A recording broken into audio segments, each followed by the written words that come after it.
Let's talk about Scott Parker. He's getting a lot of positive plaudits at the moment, even though they're in the bottom three. They haven't actually won that many games. But people are saying that he talks very well, his teams play good football, and they're giving themselves a fighting chance. There's definitely positives with Scott Parker. But the question I asked Dean is whether, if Fulham do go down, does he have a chance of staying in the Premier League? Will another Premier League club look at Scott Parker and what he's doing at Fulham and say, yeah, we want a bit of that? I think what the most impressive thing is that he's pretty much he's the turnover of players at Fulham is almost as many as it was, I think, the previous 2 seasons when they spent an incredible amount of money. The loan players he's brought in, he's clearly identified players that he knows will fit into how he wants to play as a manager.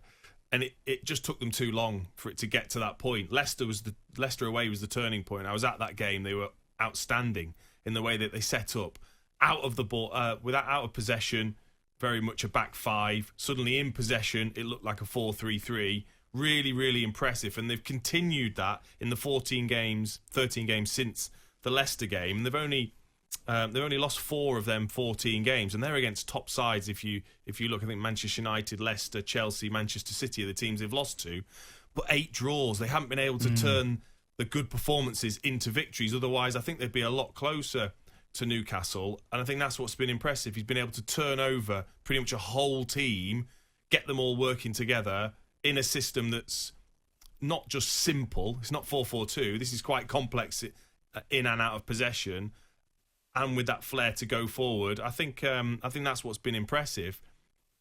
Maybe a team like Newcastle, an ex-player, the supporters know what type of character he is. I think that he will be looked upon very highly. I think they will go down, but I think he'll be looked upon very highly for what he's been able to do in such a short period of time, from winning the playoff, not much time to turn things around, and then into this Premier League season. I think what gets overlooked as well is Captain Tom Cairney's been out for a huge part of the season, for most of the season. And he's obviously a very good player as well, so he's had to deal with that. And also Mitrovic has not fired at all this season, to the point where he's been leaving him out. Even if he's been fit, he's been leaving him out. He's just not done it at all this season. So they've had to bring in Josh Madger, who hit the ground running at Everton without a doubt, and starts tonight. So we'll see whether he can back that up. But there you've got. I think most people would consider Mitrovic to be a top-level goal scorer, if not a top-level player. He certainly scores goals at the top level. He's got a history of doing that. And Tom Cairney, the captain and a very good footballer, 2 players who, for different reasons, have been out of the picture for most of the season for Fulham. He's had to deal with that as well. Those are 2 big characters as well who've been missing from the team on a match day. And he's still giving them a chance of staying up. Ultimately, you've got to say 3 wins in 23 is not a very good record, and it's the kind of record that will see you go down. So whilst he says a lot of good things, talks very well, he's very open, I think, and frank in his assessment of his team's performances. And I think tactically you're right. There's some real nuanced tactics going on with Scott Parker, and that's impressive as well.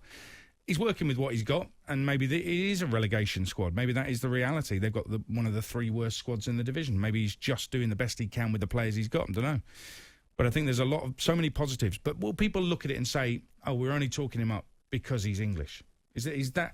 I mean, if this was a Martin Jol taking them down, a Claudio Ranieri taking them down, as has happened in the past, would we be saying the same things, really? I'd like to think not, because I'd like to think that I'm looking at it from a point of view is, how is his team actually playing, and are they getting, beaten heavily every single week? Well, no, they're not. Like I said, they've only lost 4 in the last 14. They're very, very tight in a lot of games. They just haven't had that extra bit of quality or bit of luck or whatever you want to call it to get over the line against teams, and especially teams in and around them, which has been disappointing. Another one is going to be tonight against Burnley. Can you turn a good performance against Everton, go on the road again against Burnley, against a team in and around you, and go and win that game as well? I think that's the big test. But having watched them in many games, they've been very impressive in a lot of the games. But just for one reason or another, they haven't quite had the quality to take the chances when they've arrived. And I think he certainly can't just take the blame for that. His job is to set the team up in the best way he can, and then it's down to the players to go out there, and when the chances fall to them, can they take it? And I think some of the signings he's made, like Madja and Lookman as well, they've really improved things. So there's an identification of players who will improve the team and try and give them that chance as well. And he's improved players that were already there. Reed's been excellent, and Gieser was out in the cold pretty much. I think he was out on loan last season. So he's improving players that are there as well, which I think is impressive as a young manager.